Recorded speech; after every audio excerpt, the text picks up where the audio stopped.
Well, look, Ellison, we strapped for time, and I Yeah. want you to do your presentation. So, Okay. present. I'm trying to get some more people to come on. But yeah, present about you, and the forum is yours. The floor is yours to talk about what you're doing in Montgomery. Okay, hold on. Let me see if I can exit screen. Okay, I can see you guys. And then, okay, I'm just gonna read off what I wrote. When anyone has a question, just go ahead and interrupt me and ask your question. Um, Hi everyone. Thanks for coming on the Zoom meeting. Aaron created this meeting to pull information, resources, and people to solve the homeless veteran situation. The goal is for us to share information and processes in our personal investments for helping homeless vets. Also for volunteers and specialists to offer their services so we can provide a complete and streamlined solution. Just a little bit about myself. I am a wholesaler and now a flipper. I am in the middle of my first rehab, which is a threeplex in Alabama. The upstairs unit is a 5-bedroom, 2-bath. The bottom unit has a 4-bedroom, 2-bath. And there's another unit on the bottom that's also a 2-bedroom and 1-bath. During this whole process, we've been dealing with hard money lender, and it's our first time working with them, and they required a lot of different paperwork, and we had to redo things several times, and the title company was a little slow. It's an attorney-based title company that we work with, and I guess he got really busy and he kept on putting us off. So it took us about an extra month before we finally got our funding, and it finally closed on Tuesday, and our contractors started working yesterday. So our goal for the place is to finish the rehab in less than 2 months, and we're really off to a good start. The 4-bedroom, 2-bath bottom unit, we want it to be ready for homeless vets by August 1st. My business partners and I have obtained a URL that is called usforvets.org. It's going to be a nonprofit which will lease the property from our real estate company. The website is currently under construction, and based on the consultation from Anderson Advisors, this would allow investors to donate to a worthy cause. I will continue to update the status of the website as these meetings progress further. I know our group has focused on obtaining funding from the government through HUD/BASH, because it's the easiest and simplest way to make money. I have decided to try to create a pilot program without the government's help. The ultimate goal is to turn homeless vets back into functioning and successful people by helping them become real estate investors through the VA loan. We do this through our program, which focuses on giving them shelter, a stable job or a business opportunity, credit repair, obtaining transportation, and classes in financial well-being, such as managing their bank account, how credit works, and also investing. Also, we'd like to assist them for any VA benefits that they have that they haven't used yet. And also to, if they want to go back to school, to help them improve their job opportunities. My personal goal is creating a community locally that would help focus on helping the homeless in general. The reason why is because veterans have proven they care about our country. They have served and they should be the ones that help build back America to what it should be. When I got here in Alabama, I had to learn the area. I was looking for homeless vets in shelters, talking to people that were begging for money, do all the AAA meetings and drug meetings. And basically, I wasn't having any luck finding the homeless vets that would help my cause. I was playing tag with the homeless VA coordinator for about a month, but I was finally able to meet her last Tuesday. So what I'm going to talk about is the conversation that we had. So when we were talking, she was basically saying this was just for, not just for homeless vets, but homeless people in general. So here in Alabama, there are 4 housing authorities, Montgomery, Birmingham, Mobile, and Tuscaloosa. Montgomery is the biggest one and extends to Georgia, or Columbus, Georgia. And this was an interesting take. I'm not sure if this is correct or not, but this is what she was thinking. She personally thinks that veterans from Columbus, Georgia ask for more help because they are in the Army, while in Montgomery, it is Air Force. So she was saying that when you go into the service, you need to have a higher aptitude if you join the Air Force. So the homeless vets here don't ask for as much help. And that's her theory. But she has no backing in terms of any type of studies. But I thought it was an interesting take. And since Aaron, you're former Air Force, I was thinking, what do you think about that statement? I don't know. I mean, I'm not here to bash another service. I think that it all depends on the individual. I think the Air Force is smaller, so maybe resources are a little bit more, talked about. With the Army's so big and people so spread out, that Right. maybe during the transition period that there's a better percentage rate of Air Force veterans just have the know-how than maybe Army veterans who might be doing so many stuff. I don't know. I mean, I'm not here to bash any service. So my experience is that when I went through the program, it was due to Army, but I was really attentive to what was talked about. But I do think that maybe just because of the sheer size of the Army, that maybe you just have people who don't have the knowledge as others have.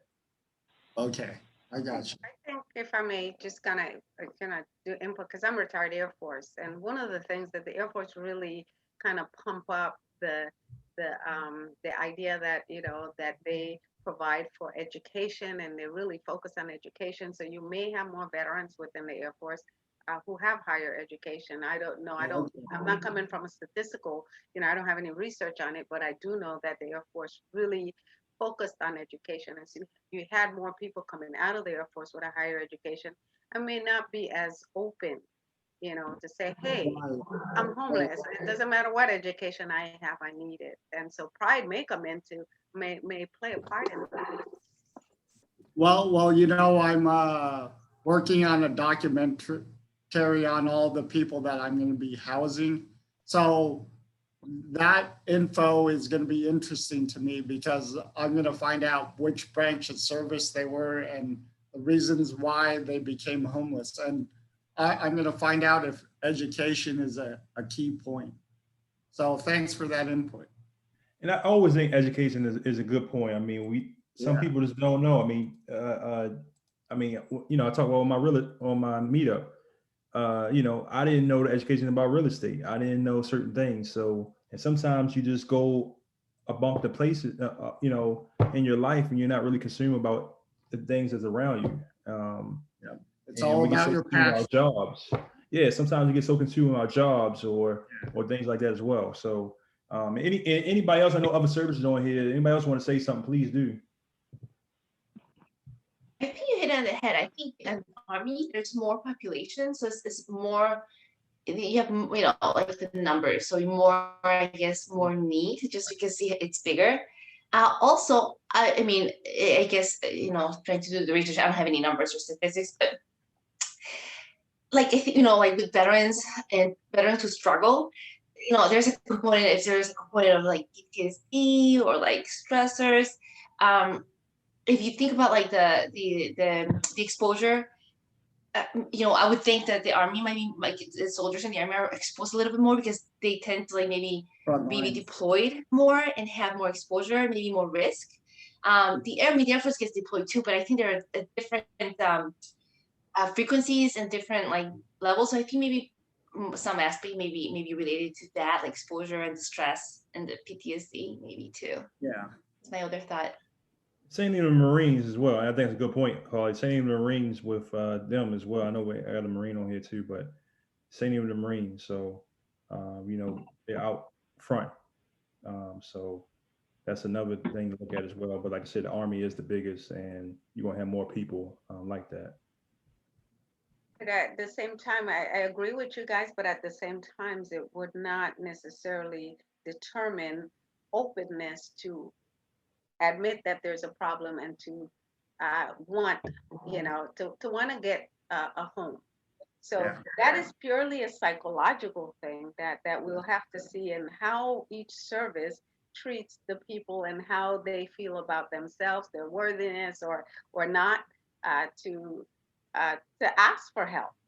So help seeking behavior. There's a lot of research out there on help seeking behaviors and what are the variables that affect help seeking behavior. And so one service may promote help seeking behavior a little better than the other service, depending on how people view themselves. Uh, some people are Or the opinions of their peers, right? yeah, exactly. Yeah. Exactly. Okay. Hey, speaking of that, Rhonda, I don't want to take too much time, but Rhonda, what is your experience with that? I mean, the people that come to you in California, is there majority one service that you see that maybe want to ask for resources, things like that? Hi, how you doing, everybody? I'm sorry to be late on the call. I'm actually in my car and we'll be moving around a little bit. I'm so sorry, I didn't get the question thoroughly. You asked, is there people in California that moving around or something? You have to repeat the question for me, Aaron. We're basically asking the veterans that you help, is it mostly from one service or is it all kind of like spread out? No, our veterans are spread out. Yeah, Okay. we provide a variety of services, mainly housing, but with housing comes other things, right? You refer on to permanent housing, you refer to services. It connected with the VA, the mental health, we're connected with ensuring that they know how to manage money. In fact, we're getting ready to provide a course on life skills with our veterans because many of them have money. They don't pay for our program at all. So they need life skills, need to know how to manage money, how to clean clothes, how to even purchase clothes. So many services are provided, and we move around quite a bit. Actually, we definitely are not zeroed into one, and we cover the gamut from all veterans from all branches, from all different age levels, our military services. Um, right now, we work with more Vietnam veterans than any any other age group, I should say. A lot are coming in younger, but those younger veterans are looking for education and employment. and don't really have time or don't want to spend time and going into treatment, so, or to meet some of the current requirements. We have some 40-year-olds and some 30-year-olds that really are not in that phase at all. So hopefully that addressed some of your question. So are you with the VA? I am with the VA, and I'm also have a 501c3 organization Okay. that was founded in 2011 in January. So I got a question for you later on, but I'm going to continue with my presentation.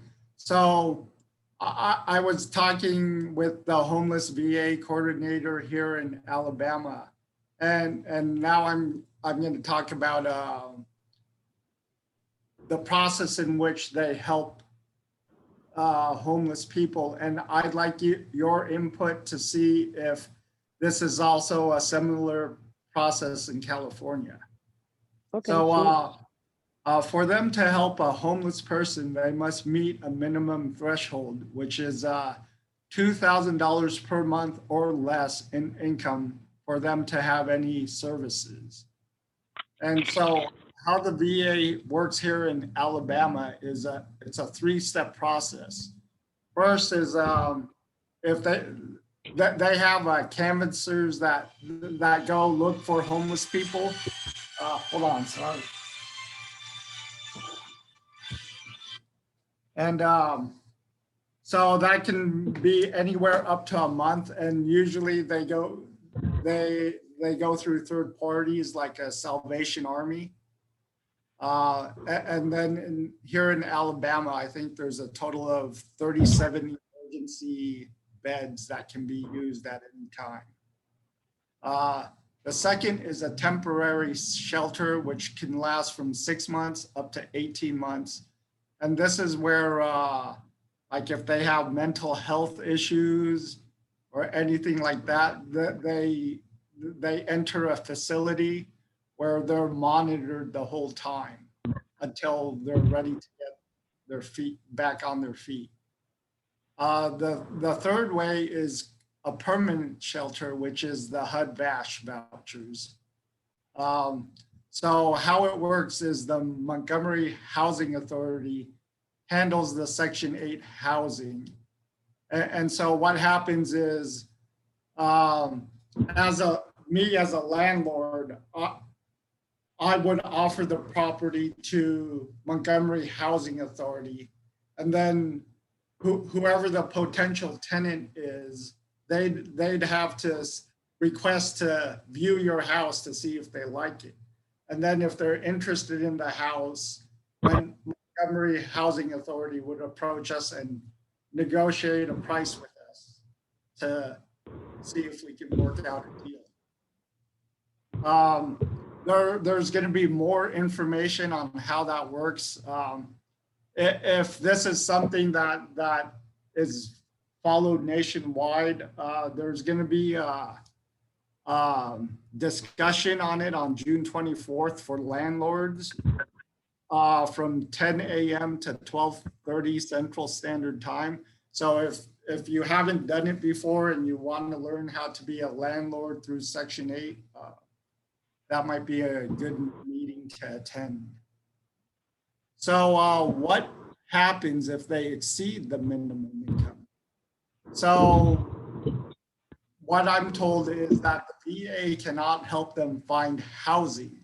However, that they can still help them get their the benefits that they're entitled to.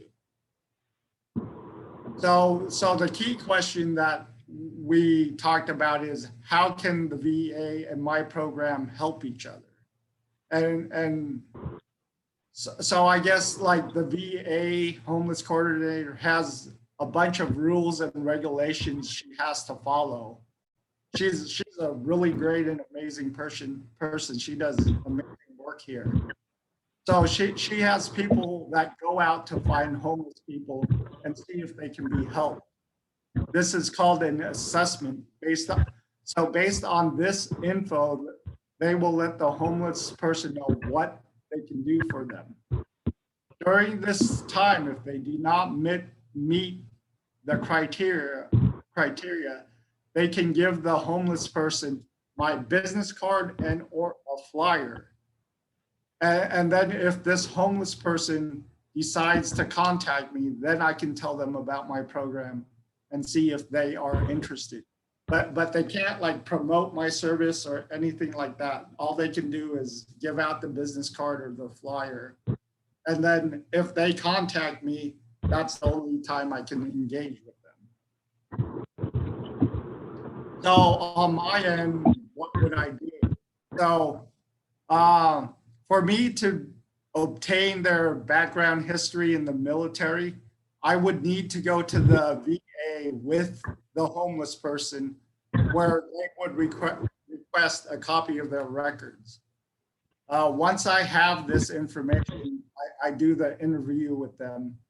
And based on that info, I will create a resume to help him or her pursue a job. Also, if I need to clean them up, like if they need to take a shower or whatever, and also if we need to buy them some presentable clothes for the interview. It also means driving them to the interview if they do not have a car. My goal is to help them find a job before the house is ready to move in.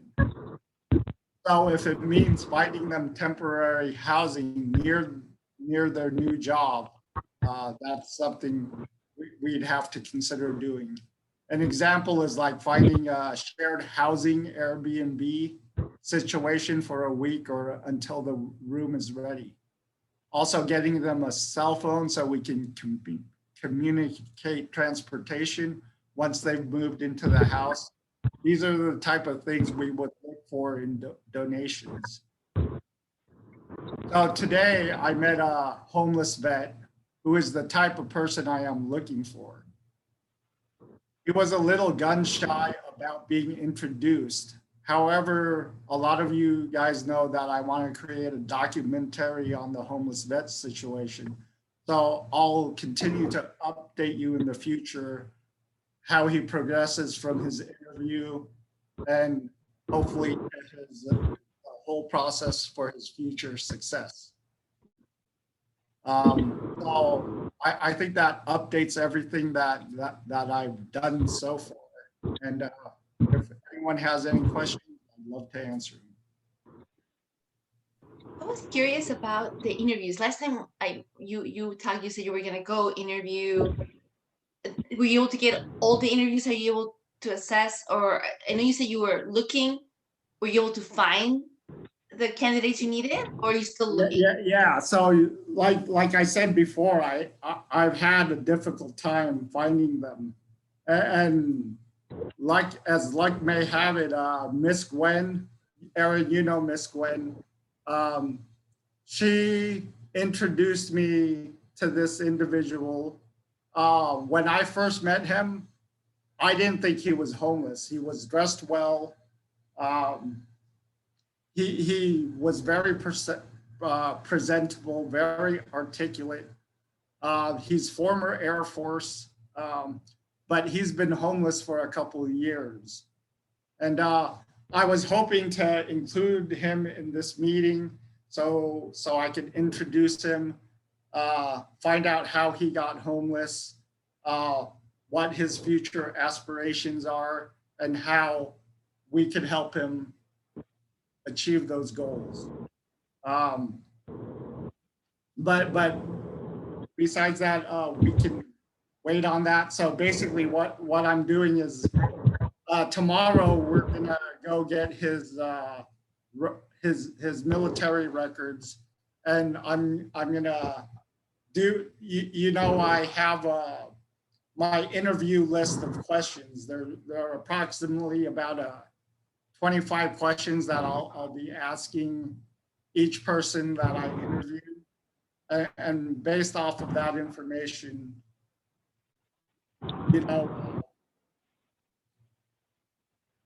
one of the things is what type of job that they want. So this guy, he's former military. He was an aircraft technician, worked on F-16s. I also have another business partner. His name's Anthony Richard. I'm not sure if you guys have met him, but he was also a former aircraft technician, and they both had the same problem. They were in the war zone. They've been where there were mortar shells near them in a hot zone. And so Anthony and this homeless vet I met have PSDT, serious side effects where where they don't want to work because you know, an aircraft technician, if you work, you know, that's good money, right? So they were like, yeah, I could probably do that, but I have this severe condition where I get flashbacks from when planes fly overhead. Both of them said the same thing. So that's why they don't want to do that job. So that was interesting to me. That's something that I found out. But he basically wants to find a job where he can use his mechanical expertise. So that's what we're going to look for him in the coming days. So it's just like information like that. It's going to be about his family, his service, what he did, how he got homeless, what like in an ideal situation, what's his dream job, what's his dream occupation, what's his ultimate goal. And his ultimate goal is he wants to go back to school to become an attorney. So I thought that was interesting. We'll get more details through the interview, but I'm excited for that part. So Ellison, I actually enjoyed your presentation thus far. We actually do some things that are similar. I've been working with Section 8 since the 90s. Yeah. And I started with VASH probably around 3-4 years ago. And prior to that, when the housing crisis took place here in the Bay Area, at least in San Francisco, it was horrific. And we would attend meetings at the mayor's office with the director of housing for the mayor. And many organizations would come together, and I represented housing on the VA side. But what they did, it was more brainstorming at all times. They wanted to find out, how can we get housing? So one of the suggestions I had was to get the city or the housing authority to look at VASH vouchers being accepted in one house, one facility, or one home, opposed to each voucher going to each home as it was. It was always one voucher per house or apartment. And so things had got so tight and it got so bad that I just did it. You know, I did it. They asked me what was I doing. I told them, I said, well, okay. So that's when you created your organization, right?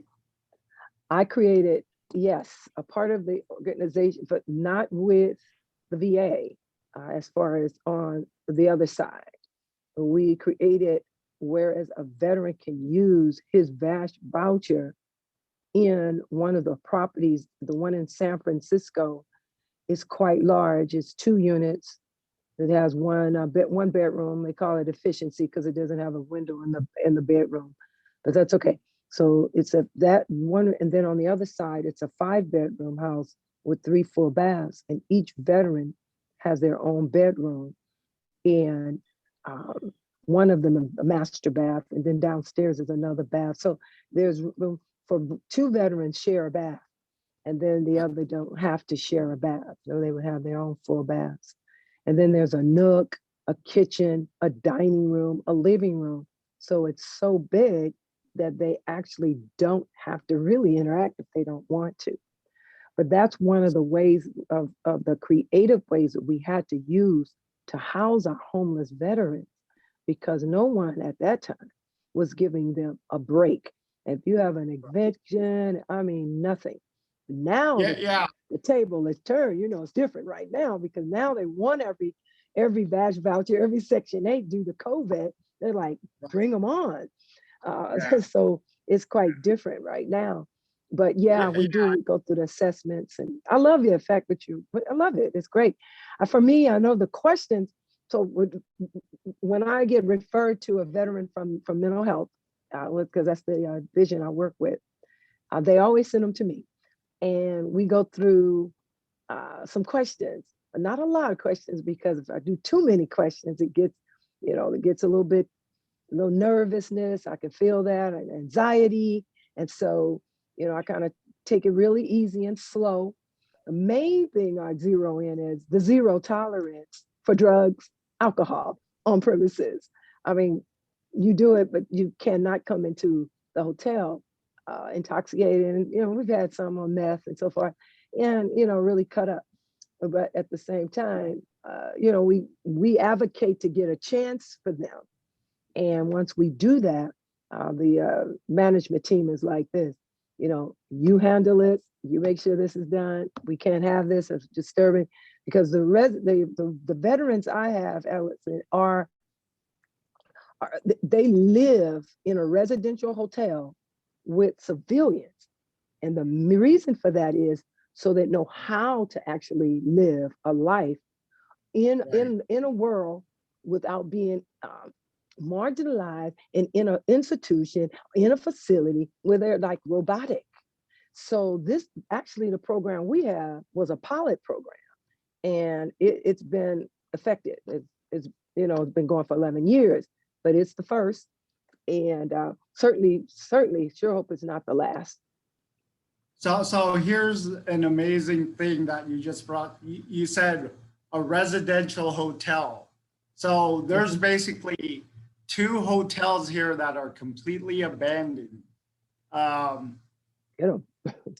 But they're totally like that they have to be totally rebuilt, right? But the problem is they're owned by 2 private individuals, and they don't want to sell their property, or they're asking too much for it. So basically what the city is doing is telling them, well, these are commercial properties, and you're basically like letting the whole city down, right? So they're giving them an ultimatum to either fix it or sell it. And so it's going to be interesting if they're going to be sold, because I think there's plenty of investors that have the same kind of like the same idea, not necessarily the homeless vets, but turning those places into affordable housing. So it's interesting times here to see what happens. The city may also threaten to condemn the building. I know Yes. that the owner out here, while that's not really the route either party wants to take, they have that in their playbook. Yeah, I think what they're basically doing is trying to force their hand to sell the property. So or fix it. Yep. So if that happens, I'll be looking for investors. So we'll see. And also ask the city if they have some incentives to help you build on it, because they may be able to divest some dollars towards it, or I forget, rebates of some sort towards it. Yeah. So Aaron, one of the properties is that, you remember the governor's ball that we were looking at for Alabama? Mm-hmm. That's one of the properties that I was talking about. Okay. I don't want to switch it from you, but I do want to ask a question, because, well, first of all, Rhonda, I would love for you to meet Dr. Noah, because she loves the program, and we've been he's up on the chat. So what I can do is I can share you guys information. I can put you guys on email together, or if you want to, since you are at home, you can put your information in the chat, and we can, because she's in LA, and Okay. so Okay, definitely good. would love for you guys. Great, great. Neighbor. Yes, I don't know. Neighbor. Yeah. we Okay. can talk. I'll put my Good. email in the chat. Yeah. That'd be great. I'll do the same. Sure. And Alicia, I just want to ask, are you getting the help that you need now for your cause, with what you're trying to do? I'm working through it.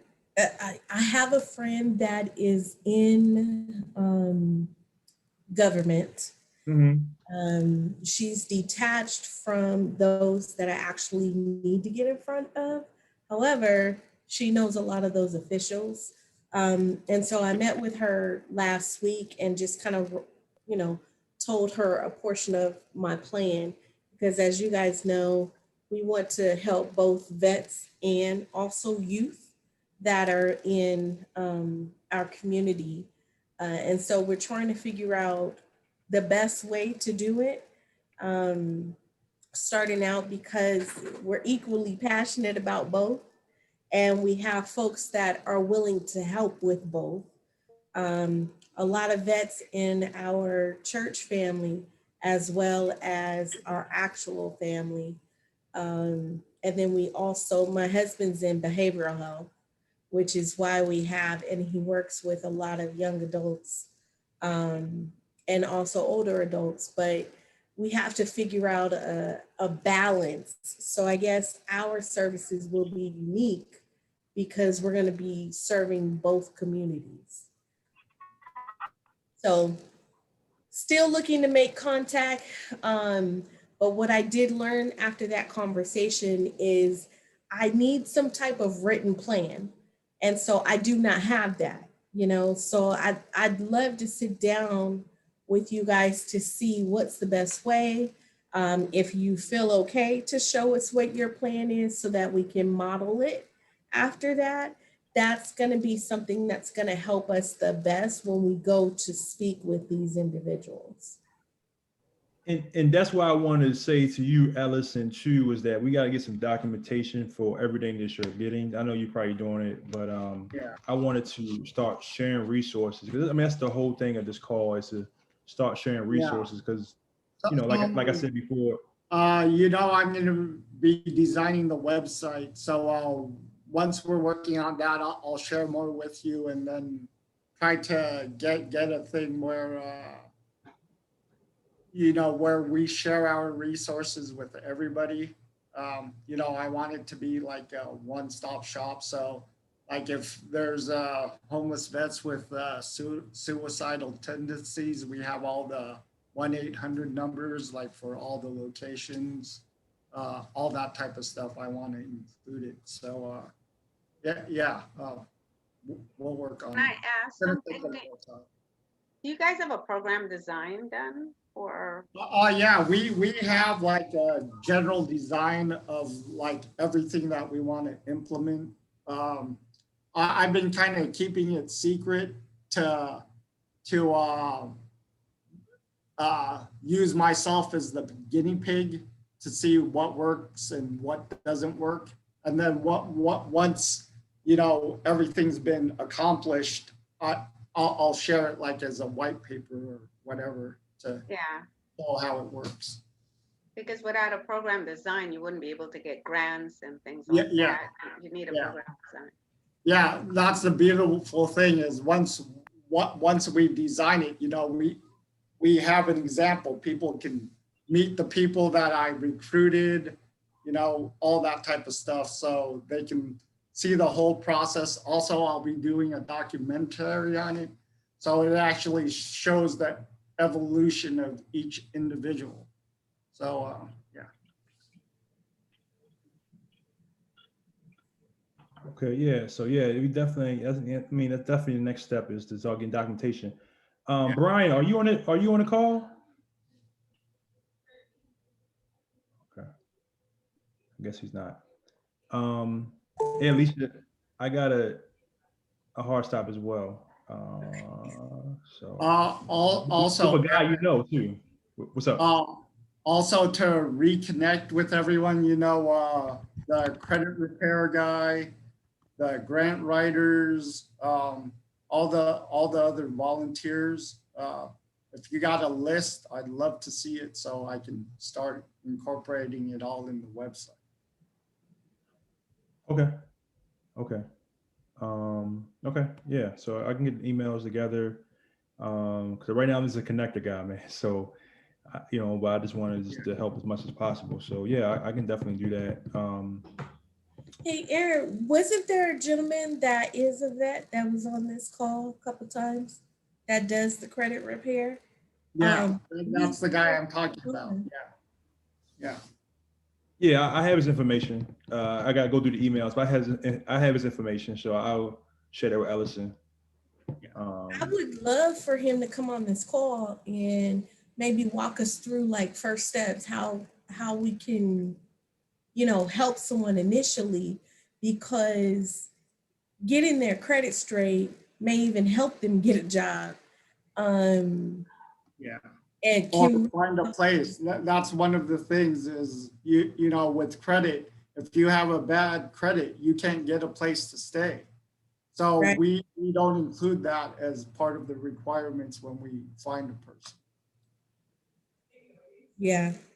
And out here in Arizona, it makes it really tough because they find a place, but then when they go, if it's not one where we supply utilities is based upon credit, and you pay more, unfortunately, if your credit is poor, along with insurance. It's insane, but it is what it is. Exactly. And then another thing too is just in this era right now with how there's some veterans, active duty military, who are struggling to buy homes because Right. of how hot the market is, and Mhm. people rather go with money than a VA loan, and that's a problem. Some of them gotta rent or find places they don't want to live at because they can't find somewhere to use that VA loan to get somewhere. So Right. underlying problem. Yeah. I think that's why it's a very important to have programs in place for special populations. When you talk about at least a good 5 to 6 months when you're working with veterans on all these different issues so that they can present themselves greener. I know with us, our program goes 6 months up to a year because they can get a 6 month extension. And during that time, I encourage them, first of all, save all your money, bank it, take a portion of that money for all your little special items. Yeah. But the more you save, the more you will be ready and prepared to move out. So there's programs that offer, furniture and things like that. Yeah, you can get the source deposit or give you a first month and a security deposit. But then what's next after that if you get in? So programs have to have that component of helping veterans move into of a home ownership. And then once you get in the apartment, so there are veterans in our program that I recommend to the VA are not ready. Now they may not listen, but we're with them. We know them. We understand. And so I just had a confirmation with the VA just yesterday and said, yeah, I believe you're right. She's just not ready, but she's going to go anyway. She's going to take the apartment. But what does that do to our veteran? Round and around in a circle, not ready. And so it's so imperative to have those components in place in our programming to put them on the right track so that they will not fail. That's the last thing we want is failure. And we don't want to even use that word. But the preparation is the key. So I like what you're doing, Ellison. It's really good. It definitely serves Just veterans to well. add on to that, when you're looking at that, you're looking like at a single family investment. So basically they're just buying their own house.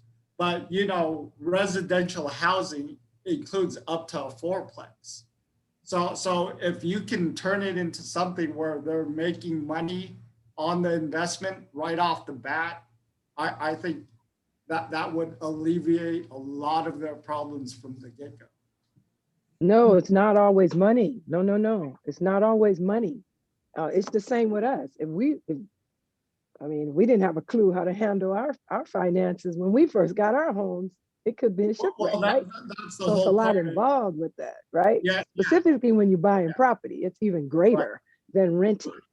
It's just my encouragement here is just to prepare. Have a component in our programs that prepare our veterans for the next step, which is permanent housing. Well, I think part of our program is the financial education. It is to prepare for them to get to that point. That's the whole goal, is to get them to that point. Ellison, and I hear you guys talking about financial literacy. Do you have a wraparound program that provide case management to keep people, you know, especially homeless veterans? Because generally you might need substance use disorder treatment, you may need mental health treatment, you know, the financial literacy. You need so many different things that you need some type of a wraparound program. Well, that's why, like here in Alabama, I'm trying to develop the volunteers and the resources to help them get educated. Like one of the ladies I'm working with, she used to be an administrator with Alabama State University, and she's working with Alabama State to see if we can use the classrooms to provide this type of education.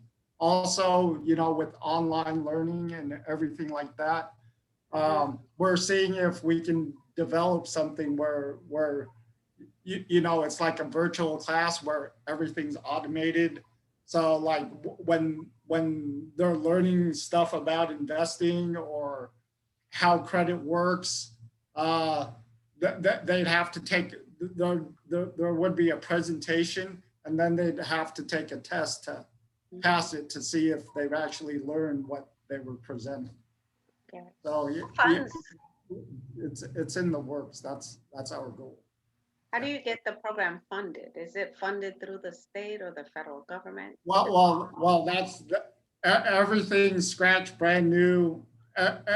I'm working with individuals here that want to help me. Once we've developed the whole program, I'm more than willing to share. I'm only one person. Yeah. You know, I want to spread it soon as I figure out the whole situation. So yeah, just stay tuned. It's still in the very raw stages. So just keep going. Soon as I get more information and it's concrete, I'll share more. Okay, so let me just say this, because we only have like a couple more minutes, and I want to I want to respect everybody's time. So Rhonda, Dr. Noah, others who might be listening, if you guys have any resources that you can provide, please send it my way. And I would try to get some more people that I know on the next call for next month. And we'll try to combine resources from not only from you guys, but from others. And also Ellison is going to get his documentation, everything ready as well. Yeah. So what I can do is I can combine everything together and put it on a file or a folder or put it on an email so I can distribute to everybody so everybody can know. Somebody like Alicia who's doing something, she can go back to her church and say, look, these are the resources right here and things like that, so that, you know, we can, because I mean, this is a great conversation, but we got to have some black and white for people to see and understand and start helping. So before I go, I have a guy that's just got on here. His name is Brian Gower. I'm gonna give him the floor for a minute, but go ahead what you were saying, Ellison, before he goes. All I was saying is if there's volunteers like for grant writing, if there's volunteers for like resume writing, anything like that. If you got the connections, let me know. So we can start developing like a volunteer list, that type of thing. Right. Absolutely. So you definitely gonna combine forces. Hey, Brian, how you doing, man? Welcome. And the floor is yours for a couple of minutes, man. If you have something to share about housing homeless vets. Yeah, so thank you so much, Aaron. Again, my name is Brian Gower. I'm the founder of the Gower Power Foundation, headquartered here in Las Vegas, Nevada. I've been incubating this vision for approximately 4 decades. I've been aggregating B2B and B2C relationships over the last 3 years to launch this vision. I've consulted as a strategic advisor and a life coach to many C-level executives that are entrepreneurs and philanthropists like myself today.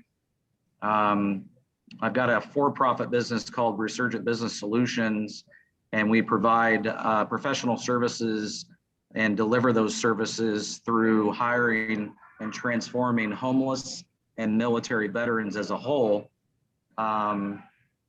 We're a merger and acquisition and franchising boutique. We're competitive with Wipro, HCL, and IBM, if that makes sense. We're everything Bain and Capital is and is not through our Resurgent Patriots program. We donate because we're total corporate social responsible corporations. We're TCSR compliant. We donate 50% of our net profits post-EBITDA to our nonprofit, which is an aggregation point for capitalism and philanthropy as a whole. We're leading by example. We're auditing businesses that are not as transparent as us. I'm not going to mention any names, but when you're a wounded warrior and you are needing help from a philanthropic organization like mine, a lot of the peers out there may take in donations upwards of $1 million, but they only give back 1%. We give back 50%. We do things like paying, we pay membership fees to help them become entrepreneurs by joining networks and organizations like this. We're paying for funeral costs for all military veterans from this day forward. If a veteran dies, we pay 100% of the costs. We issue life insurance policies that we pay for. We're trying to educate humans to become more intelligent, to protect their family history and their heritage, their family tree as an example. And we all know what you can do with $1. Imagine what you can do with $1 million, let alone $10 million. That's where the philanthropy comes in, and that's where the education and the mentoring and the transformation really exists when we say we've got a program that'll allow you to subscribe to life or reboot to life, and we give second chances to everybody. I don't care if you're a felon, you're a convicted inmate, you're homeless, you're indigent, you're mentally retarded, you've got chemical dependencies. We've got the service professionals and the B2Bs in place to transform every human to become a self-sustaining parallel entrepreneur and a philanthropist, just like our founders, Chris Langan and myself, Brian Gower. And we're going to have a lot more individuals, including Aaron, that's coming on board. He's learning by example. We're doing education on demand. We're giving it away for free.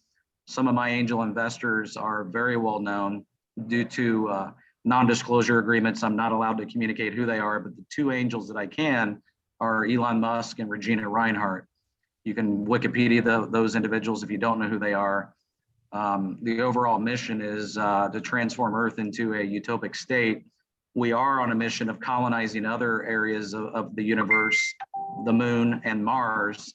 My mission is the moon by 2025. It's the reason why I'm hiring so many military veterans to transform them into astronauts.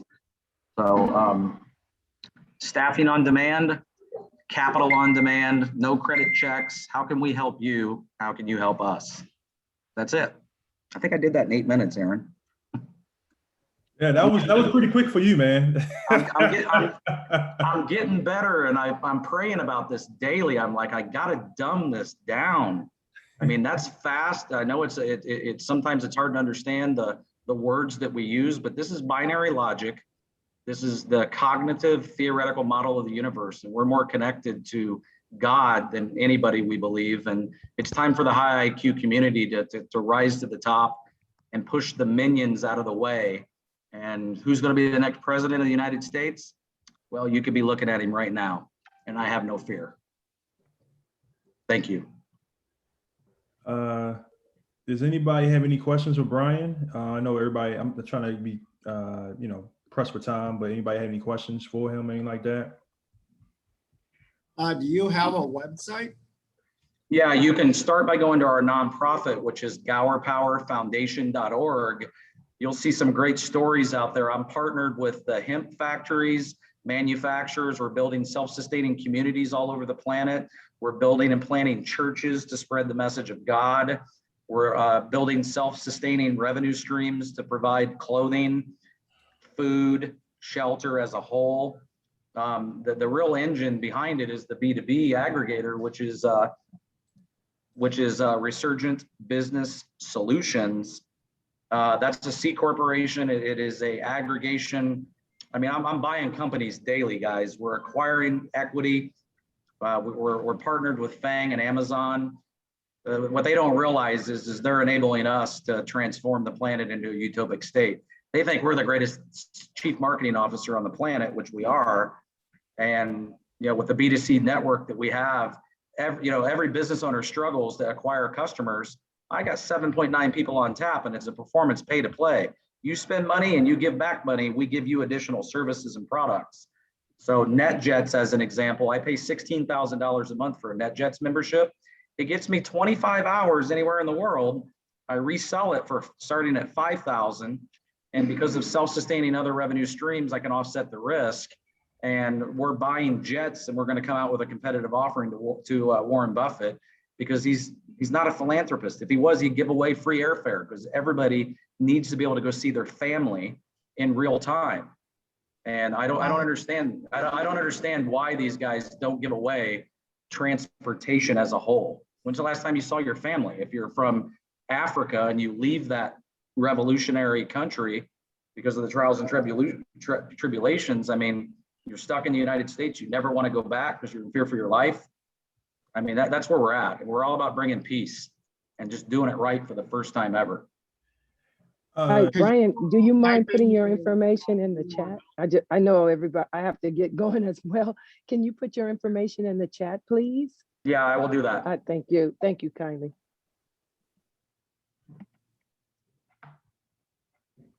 We've got strategies for tax deferment too. We're smart. So we're taking all the money that we pay in taxes, donated to the nonprofit. Everything is into the equivalent of a Rothschild contract land trust. I don't work for anybody. I'm the trustee of a trust, if that makes sense. And we're getting on with the mission. Yeah. So Brian is speaking this weekend at a hemp a conference. It's based in Australia, but it's only digital. But he is one of the guest speakers for that. So as you guys we're actually launching on December 18th to the world. We've been out here incubating in a stealth startup. I decided to take the company public yesterday, so we're doing our IPO. But December 18th, we're announcing our world headquarter locations here in Las Vegas. We've got Carrie Underwood, we've got Blue October, we've got some of our own recording artists. It's going to come out and sing. We've got Chris Langan, myself, who's going to speak. We're going to show a 15-minute video. We're going to give away a book called Reboot Your Life. Here's the keys to the kingdom, but can you find the door? And we're going to provide you. That. Yeah, we're going to provide you access to the door, ma'am. I like that. Thanks, doctor. To the kingdom. I really like that one. When are you going public? Well, as soon as the SEC signs off, but I mean, I could care less about the SEC. I've got the world's largest law firm backing me too.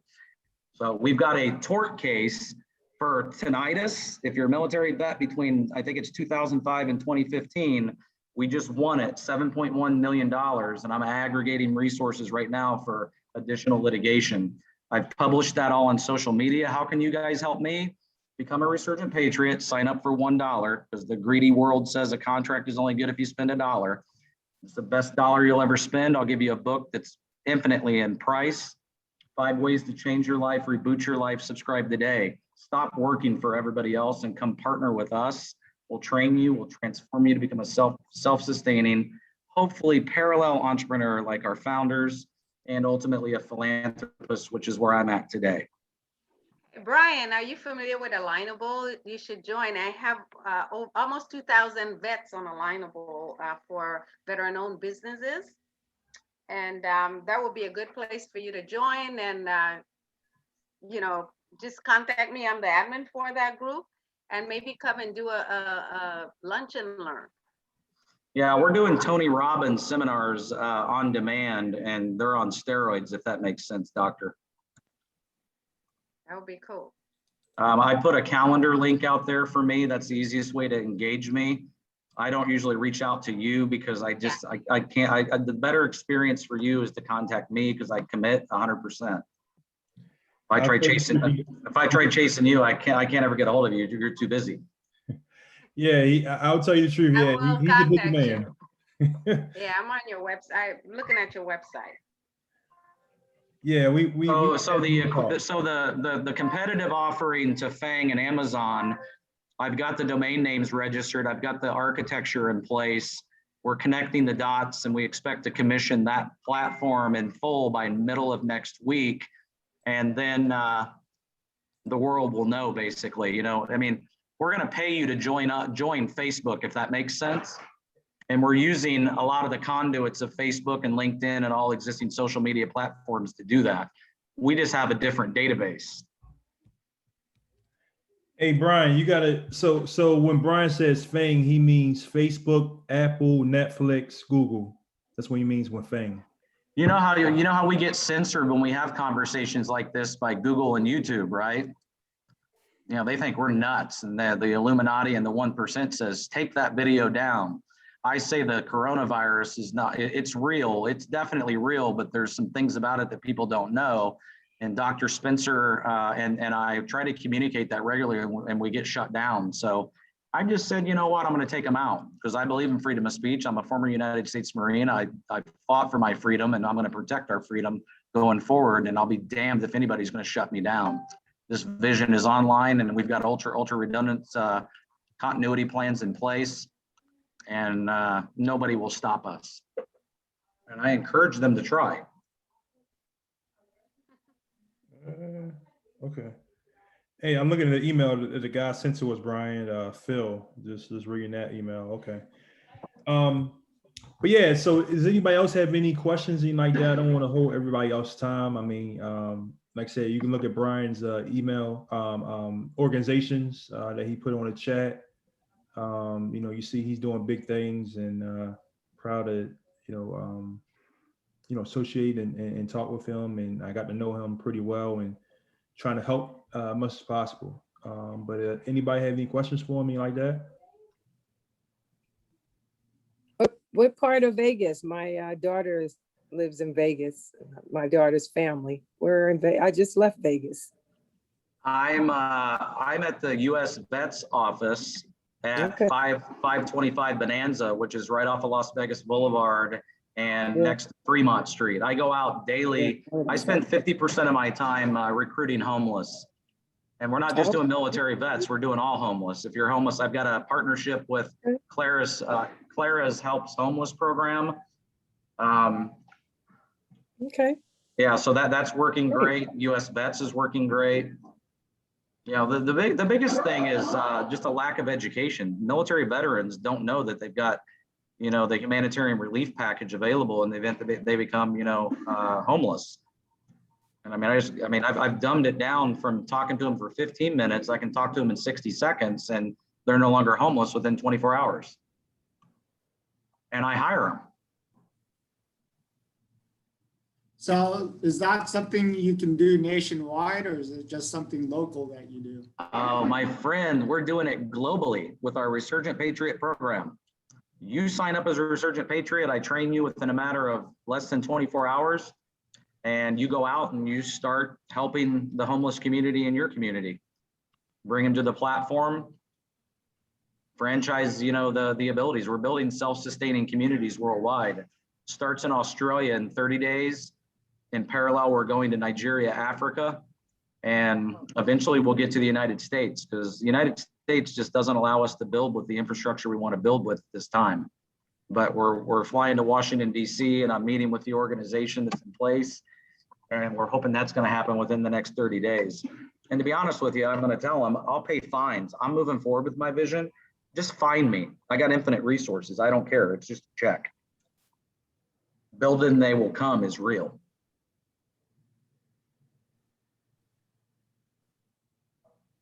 Hey, Rhonda, my daughter's in Vegas also. She's on the radio at the Hot 97.5. Is that right? My Yeah, Goodness. so I'm She- always there. You always my, there too. my former brother-in-law, Eric